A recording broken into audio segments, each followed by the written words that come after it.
నడిపించును, మరల వచ్చి యేసుకొని పోవును. యేసు చాలును చాలును చాలును, యేసు చాలును చాలును చాలును. ఏ సమయమైనా ఏ స్థితికైనా నా జీవితములో యేసు చాలును. హల్లెలూయా. ప్రార్థన చేసుకుందాం. స్తోత్రం నైనా పరిశుద్ధుడా, ప్రేమాస్వరూపి, మీకే స్తోత్రం నైనా. అయా ప్రభా, మీకే స్తోత్రాలు దేవా. నా తండ్రి, మా తాత ప్రభా మీ అందరు నిద్రించారు నైనా. నా తండ్రి మీరే జ్ఞాపకం చేసుకోండి. నా తండ్రి మీరే కృప చూపి నడిపించండి, దీవించండి ప్రభా. మీ పరలోక రాజ్యంలో మా తాతను మీరు జ్ఞాపకం చేసుకోండి ప్రభా. మీరే జ్ఞాపకం చేసుకోండి ప్రభా. కృప చూపించండి ప్రభా. మీకే స్తోత్రాలు చెల్లిస్తూ నా తండ్రి యేసు నామమున అడుగుచున్నాము తండ్రి, ఆమేన్.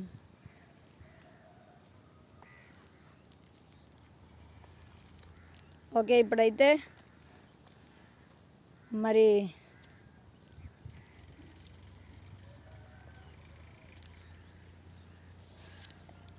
తర్వాత సున్నతి చేయబడని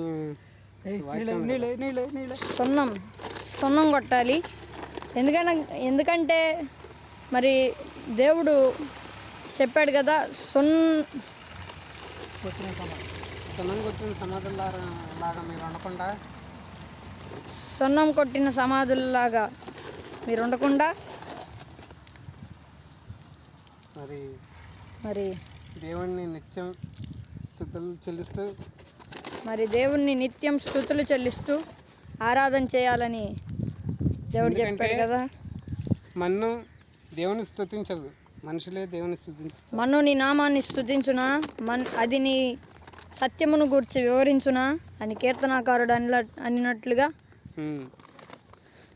యెహోవా భక్తుల మరణము ఆయన దృష్టికి చాలా విలువ గలది గనుక ఈ పూట మా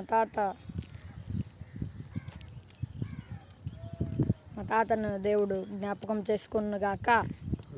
ఆమేన్.